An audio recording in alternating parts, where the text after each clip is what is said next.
To see you again. The President of Kenya. We have the Olympics here. You know, they do very well in the Olympics, those runners. I don't know what the heck you do with those runners, but they are very good. I've been watching them for a long time. So we have the Olympics coming to the United States. You know that. Thank you very much. And you'll come as our guest. Thank you. And Alright guys, when William Samoei Ruto visited China, the United States of America exploded, and through their Senate, they had this to say. President Trump and this administration have already acted to better protect U.S. national security in the region. In President Trump's first term, his administration engaged in talks with Kenya over a potential free trade agreement, a first for sub-Saharan Africa. And now Secretary Rubio and other senior officials have ramped up engagement and confronted threats from al-Shabaab and the Islamic State head-on. But these efforts cannot be siloed.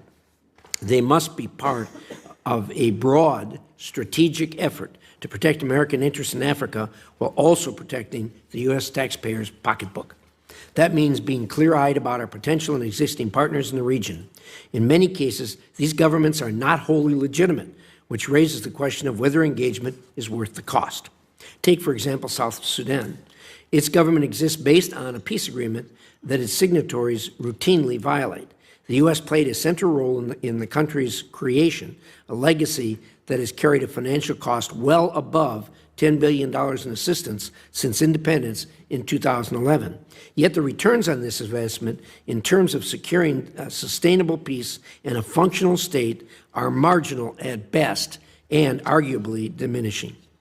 Additionally, Ethiopia, Kenya, and Uganda each face serious domestic challenges that severely limit what U.S. investment can do. This fact, unfortunately, demands our restraint. Many African nations maintain troubling ties with China, including key national security partners. Just last month, President Ruto declared that Kenya, a major non-NATO ally, and China are co-architects of a new world order. That's not just alignment to China, it's allegiance. I submit for the record the text of that speech. I'm going to enter it in the record at the conclusion of the hearing that describes this. Relying on leaders who embrace Beijing so openly is an error. It's time to reassess our relationship with Kenya and others who forge tight bonds with China. And it isn't just an embracement of China, but also the, quote, new world order, end quote. And we remember at that time, it was also the time where Rigathi Gachagua had visited America, and Rigathi Gachagua was willing to provide the evidence how Ruto was linked with South Sudan. To the American government and the American people, please don't punish Kenya because of the atrocities of William Ruto. Don't withhold military aid to Kenya. Don't withhold sharing of intelligence with Kenya.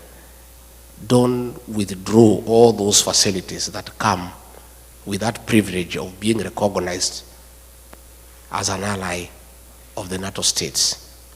All we are asking the American government to do, once you confirm all these concerns, help us. Don't have sanctions against the people of Kenya or our country. Please, just do the right thing.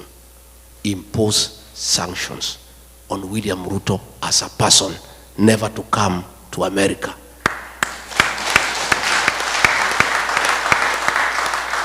And I think if he does that, that is our problem. Kenya should not suffer because of one person. Let's deal with the person. And I think if the government here can impose sanctions against him, that he cannot come to America and he cannot go to other states that work with America, our problems will be sorted instead of punishing the country because of the actions of one person. That's aside. And in case this is your first time coming across us, kindly please consider subscribing to this channel.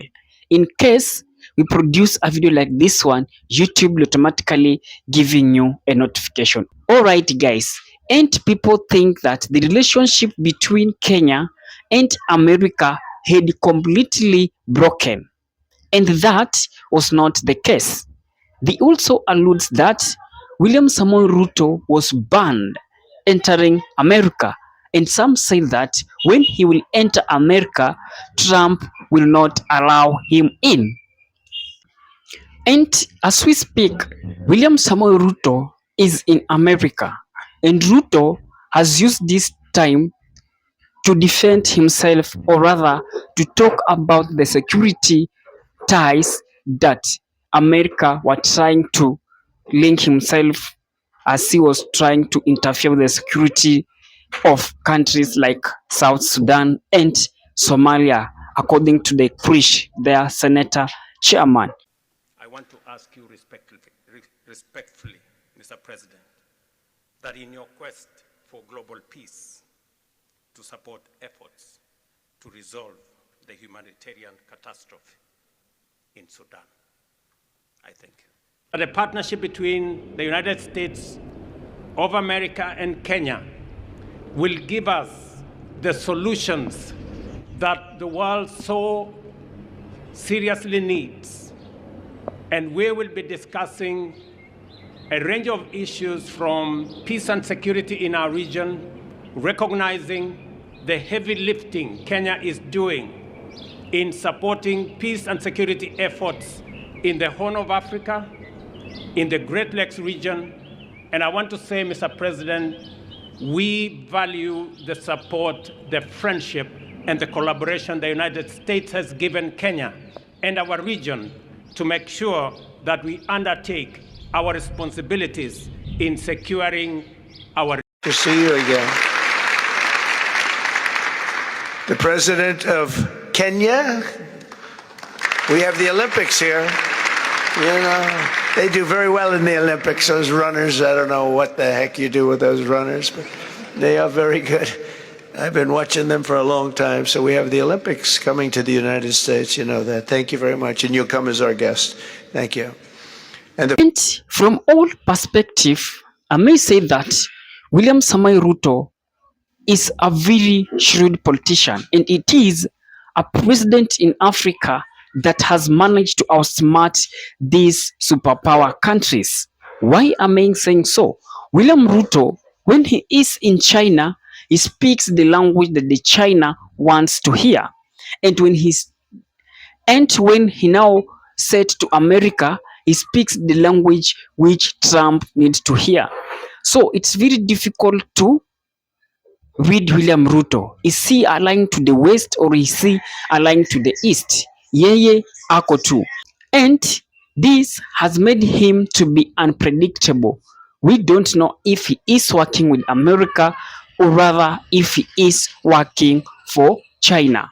And in these things has given him, number one, to ensure that he will benefit both from American government and benefit again from China government, kwa sababu akienda kule haegemei upande wowote, is just neutral. I will work with you and I will work with you for the betterment of the country. Or rather, we as the African president, we are ready to work with both superpower countries so that our countries can also get those development. See too that now, if you are working with China, we cannot talk with America, we cannot talk with other country. He is inviting all this notion that this country is aligned to the East, this country is aligned to the West. Anasema, let's work together and for the benefit of our country. I don't know how these things is going to unfold. Can he really manage to work with both Americans and work with both Chinese for the sake of the country Kenya? Drop your thought in the comment section. I'll be doing my best to read it and giving you a response. And with that, guys, peace and...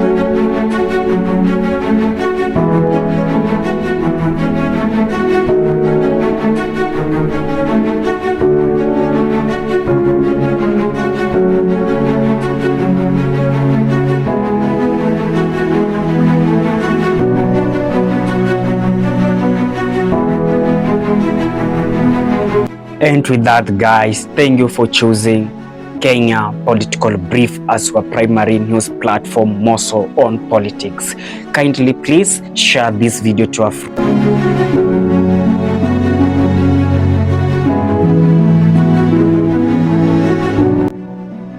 If politics is your passion, this is the place you really wish to be.